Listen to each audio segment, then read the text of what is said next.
Assalamualaikum warahmatullahi wabarakatuh.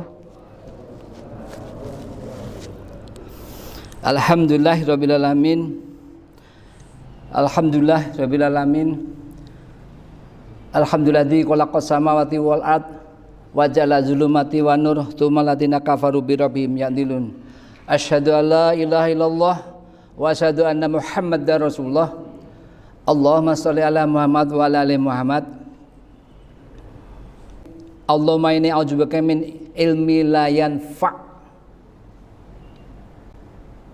Kaum muslimin muslimat yang Allah berkahi, ikhwan dan akhwat semoga Allah rahmati.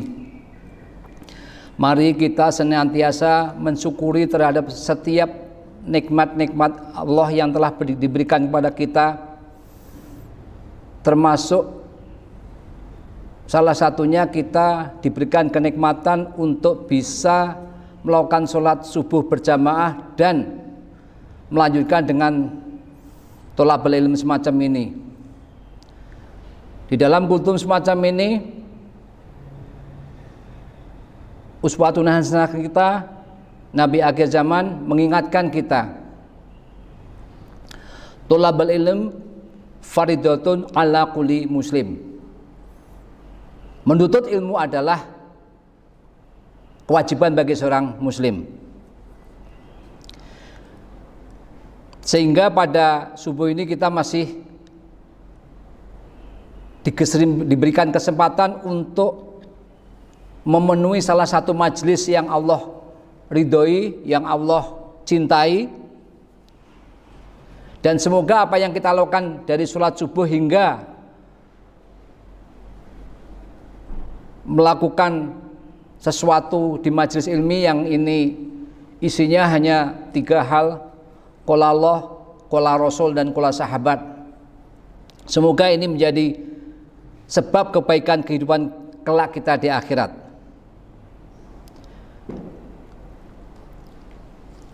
Salawat dan salam mari kita aturkan kepada uswatun hasanah kita, Nabi akhir zaman, Nabi Muhammad sallallahu alaihi wasallam. Juga kepada kerabatnya, sahabatnya, para salafus soleh, tabiin, tabiut tabiin, dan kaum mukmin mukminat yang istiqomah hingga akhir zaman, termasuk diri kita yang berkumpul di ruangan ini, di salah satu baitullahnya ini. Semoga Allah ridho dengan apa yang kita lakukan pada pagi ini. Amin, Allahumma amin. Jamaah salat subuh rahimakumullah, tahukah kita ketika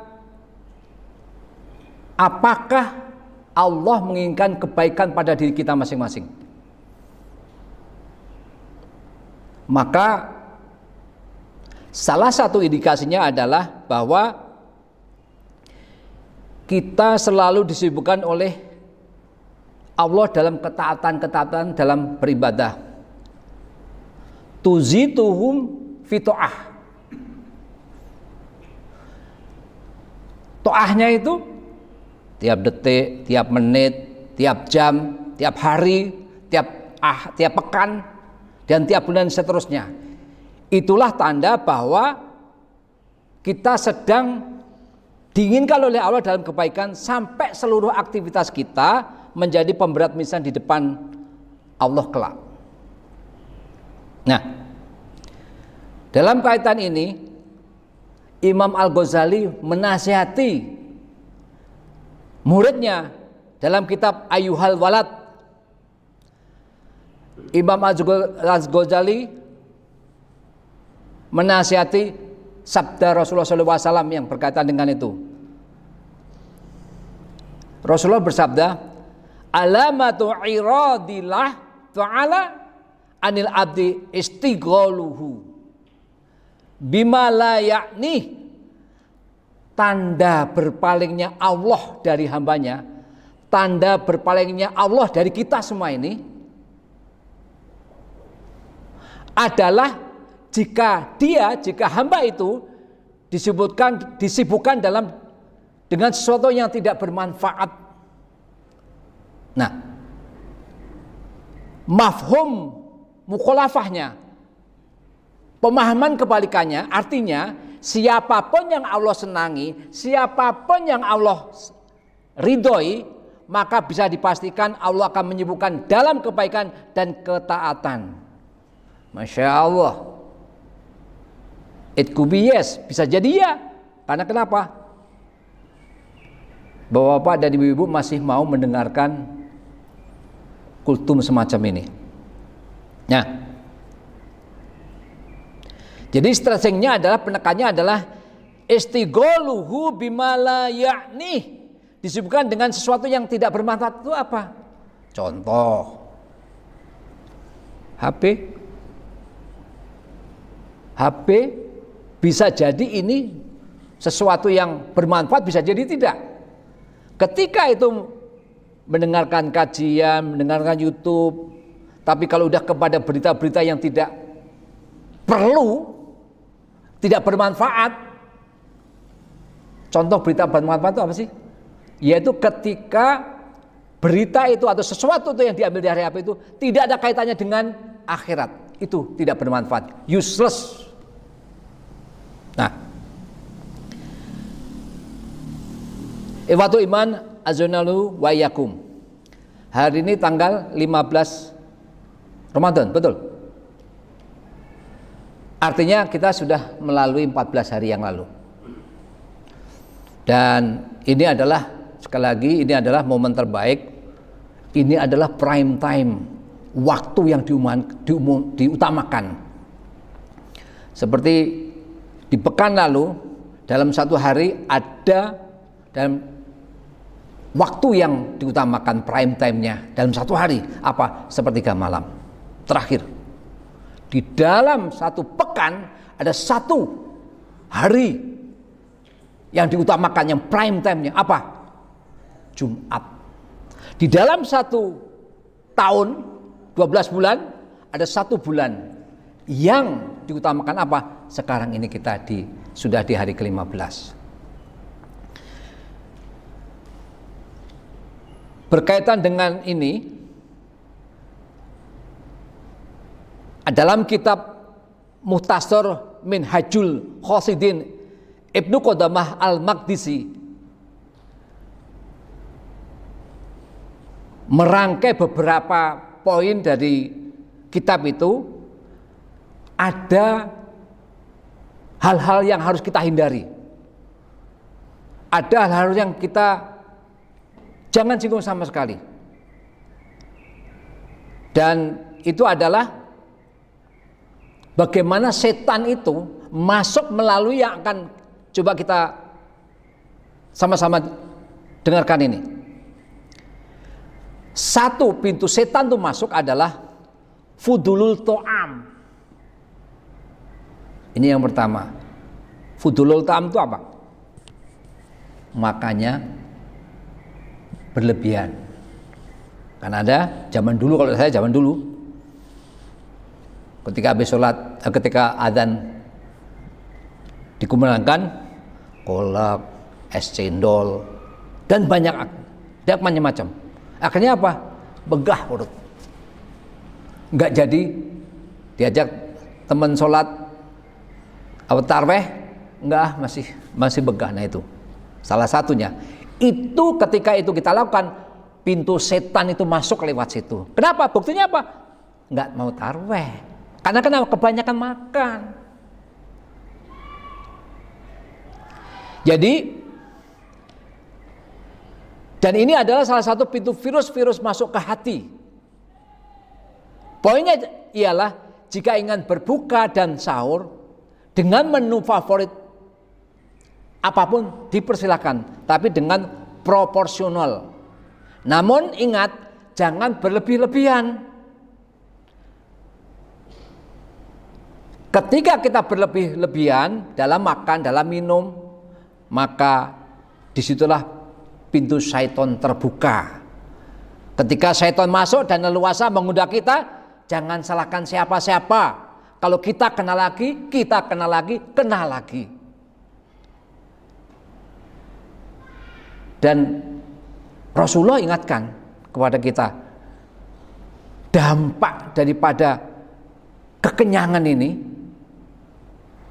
Rasulullah ingatkan di hadis riwayat Tirmizi, fa inna aktsarahum syiba'an fid dunya. Sesungguhnya orang yang lebih sering kenyang di dunia, atwaluhum ju'an yaumal kiamati. Dialah yang akan sering lapar di hari kiamat. Nauzubillah min dzalik. Jangan sampai terjadi. Itu yang pertama tadi adalah fudulul to'am, pintu setan masuk ke diri manusia, itu salah satunya adalah fudulul to'am. Yang kedua adalah fudulul na'yam. Apa itu? Banyak tidur. Ketika kita lakukan ini juga pintu setan masuk ke kita, kata para ulama. Dan kalau kita niatkan untuk ibadah, ketika kita tidur kita niatkan untuk ibadah, kita dapat pahala. Ada satu dalil yang menganjurkan tidur siang, namanya qailulah. Qailulah, tidur siang. Nah, dari hadis riwayat Abu Naim, Rasulullah bersabda, "Kilu, tidurlah, tidur siang maksudnya.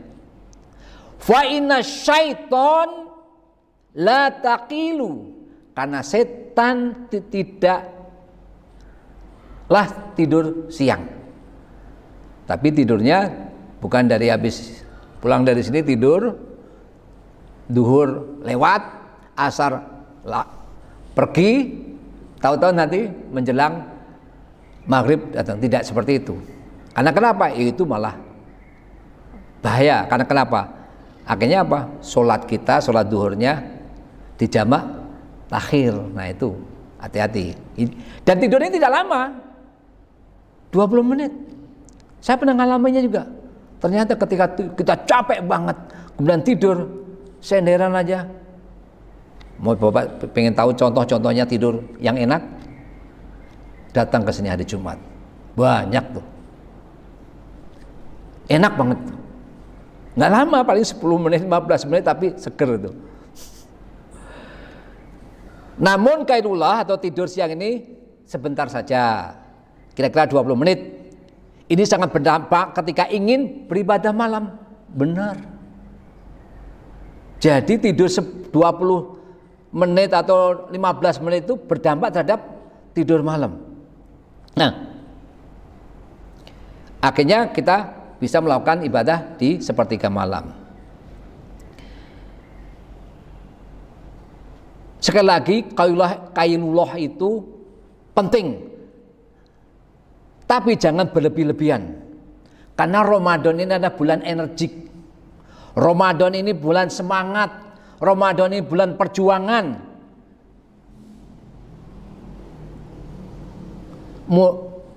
Dari poin-poin tadi, ternyata kalau kita flashback ke belakang, kita flashback, kenapa ini statement ini bisa keluar kalau Ramadan adalah bulan perjuangan? Pertama, Fatu Makkah merupakan peristiwa yang terjadi pada tahun 630, tepatnya pada tanggal 10 Ramadan 8 Hijriah, di mana Nabi Muhammad bersama 10.000 pasukan bergerak dari Madinah menuju Makkah dan kemudian menguasai Makkah secara keseluruhan tanpa pertumpahan darah sedikit pun, penaklukkan kota Makkah. Yang pertama. Iwani wa rihami jamaah salat subuh rahimakumullah. Peristiwa yang kedua di bulan Ramadan, yaitu apa? Perang Badar. Ini terjadi pada Ramadan tahun kedua Hijriah atau 13 Maret 624 Masehi. Pasukan kaum muslim yang hanya berjumlah 313 orang bertempur menghadapi pasukan kafir Quraisy Mekah yang berjumlah berapa? 1.000 orang. Artinya sepertiganya dah. Itulah ada peristiwa perang Badar, Fatu Makkah. Dan yang ketiga, ini yang tiap tahun ada. Semoga saya, Pak Rahmat, Pak Nar, Dan semua yang hadir di sini bisa, walaupun cuman semalam. Semoga aja ya Allah berikanlah kesempatan ini pada kami semua yang ada di sini ya Allah, bisa menikmati satu malam itu ya Allah, yang jarak yang ininya adalah sekitar sama dengan 83 tahun. Yaitu apa? Peristiwa Lailatul Qadar, yaitu malam mulia yang terjadi di bulan Ramadan. Al-Quran menyebutnya sebagai malam yang lebih baik daripada 1000 bulan, kira-kira 83 tahun. Peristiwa ini juga diperingati sebagai malam diturunkannya Al-Quran. Keistimewaan malam ini diabadikan dalam surat Al-Qadar surat 97. 3 hal. Dan ini kita berharap semoga yang peristiwa yang ketiga itu bisa menghampiri kita. Nah, 3 peristiwa besar tersebut terjadi di bulan Ramadan. Semangat beribadah, takarub ilallah, bantu sana, support sini, dan tidak lupa dengan target kita untuk khatam, membaca Al-Quran, malamnya Qiyamul Lail. Itulah Ramadan, siang, sore, malam, sepertiga malam, ada sesuatu yang istimewa. Nah, jadi apa yang kita lakukan? Bukan malas-malasan, bukan tidur di siang hari terus-terusan. Ramadan bukan bulan santai. Ramadan bukan hari yang leyeh-leyeh. Orang Jawa leyeh-leyeh itu apa ya? Ya kayak tidur-tiduran gitu dah, kira-kira. Rasulullah berkaitan dengan Ramadan itu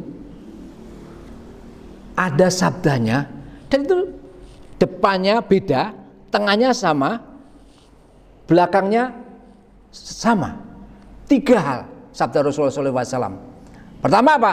Man soma Ramadan imanan wahtisaban gufirallahu ma taqaddama min dzanbi. 1. Yang kedua, man qoma Ramadan imanan wahtisaban gufirallahu ma taqaddama min dzanbi. 2. Man qoma Lailatul Qadri imanan wahtisaban gufirallahu ma taqaddama min dzanbi. 3. Depannya beda. Saum di bulan Ramadan, yang kedua adalah kita qiyamul lail pada malam, dan ketiga adalah Lailatul Qadar. Kita menghidupkan malam-malam ganjil, malam-malam Lailatul Qadar itu. Tapi 3-tiganya sama, yaitu apa? Imanan wahtisaban, iman dan berharap. Ihtisab, iman dulu, kemudian baru ihtisab, baru belakangnya adalah gufirallahu man taqaddama min dzanbih. Artinya maka diampuni dosa-dosanya yang telah lewat. 3 sabda Rasulullah SAW. Depannya beda, tengahnya dan akhirnya sama. Artinya apa? Barang siapa yang puasa di bulan Ramadan imanan wahtisaban, barang siapa yang sholat tarawih imanan wahtisaban, barang siapa yang menghidupkan Lailatul Qadar imanan wahtisaban. 3 ihtisab. Ihtisab. Maka apa? Gufirallahu ma taqaddama min dzanbih. Maka Allah akan ampuni dosa yang lalu. Syaratnya apa? Harus ada ihtisab, ada harapan, ada ekspektasi. Nah, puasa di siang hari harus ada ihtisab, harus ada harapan. Sholat tarawihnya juga harus ada ihtisab. Ini kultur, ini budaya, harus kita budayakan. Ini atmosfer kita, suasana di sekeliling kita. Harus ada ihtisab. Nah, uswatun hasanah kita, Nabi akhir zaman, Nabi Muhammad SAW membangun peradaban ini, baik pagi, siang, sore, malam, serta sepertiga malam, dengan harapan ada ihtisab semuanya itu. Artinya ketika kita melakukan itu ada imanan wahtisaban, puasanya ihtisab, tarawihnya ihtisab, infaknya ihtisab, semuanya ihtisab, maka harapan kita, ihtisab kita adalah Allah terima amal kita, Allah terima ampunan, memohon kita memohon ampun kepada Allah, kita berharap pahala, dan harapan terakhir apa? Dakola jannah nanti. Tapi yang pasti sekarang ini setiap detiknya, setiap harinya, setiap pekannya kita ihtisab. Nah, untuk itu janganlah kita malas-malas. Ini kesempatan Bapak-bapak. Jangan fudulul nayam, jangan banyak tidur. Karena fudulul nayam itu adalah, banyak tidur adalah pintunya setan. Ikhwan fiddin azani wa rahimani wa rahimakumullah. Yang ketiga adalah fudulul kalam, banyak bicara. Bicara merupakan kebutuhan setiap orang untuk mengungkapkan pendapat, perasaan, dan bahkan agar diakui dan menunjukkan eksistensi. Namun ada dua jenis orang yang dapat dibedakan terkait dengan bicara, yaitu mereka banyak bicara dan tidak banyak bicara. Maka berhati-hatilah terhadap lisan, karena sebuah ucapan bisa menjerumuskan kita ke dalam api neraka. Betul. Apabila kita tidak mengetahui sebuah perkara yang pasti, maka sebaiknya keep silent, diam saja. Rasulullah ingatkan kita dalam hadis riwayat Bukhari dan Muslim. Rasulullah bersabda, "Man kana yu'minu billahi wal yaumil akhir," barang siapa yang beriman kepada Allah dan hari akhir, fal yakul khaira aw liyasmut, maka hendaklah ia berkata baik atau hendaklah diam. Berkata dengan ini, Allah tegaskan, Allah berfirman, tiada satu ucapan pun yang diucapkan melainkan ada di dekatnya malaikat pengawas yang selalu hadir. Ma yalfithu min qaulin illa ladaihi raqibun atid. Jadi ketika kita ngobrol, raqib malaikat atid itu mencatat semuanya. Nah, berkaitan dengan raqibun atid dalam tafsir As-Sa'di, tiada suatu ucapan pun yang diucapkan baik itu baik ataupun buruk melainkan ada di dekatnya malaikat pengawas yang selalu hadir, yakni selalu mengawasinya dan menyaksikan hal ihwal seperti yang disebutkan dalam ada satu ayat lain, yaitu di surat 82 surat Al-Infitor ayatnya 10 sampai 12. Allah berfirman, wa inna alaikum lahafizin, padahal sesungguhnya bagi kamu ada malaikat-malaikat yang mengawasi pekerjaanmu. Kiramang katibin, yang mulia, maksudnya di sini Allah, dan mencatat pekerjaan-pekerjaan itu. Ya'lamu ma taf'alun, mereka mengetahui apa yang kamu kerjakan. Artinya apa? Kita diawasi oleh Allah, kadang ada malaikat. Mungkin saya bisa ngomongin Pak Narmodo, atau saya bisa ngomongin dengan Maman, atau bisa ngomongin dengan yang lain, tapi Allah gak bisa dibohongin. Bapak-bapak yang Allah rahmati, poinnya apa?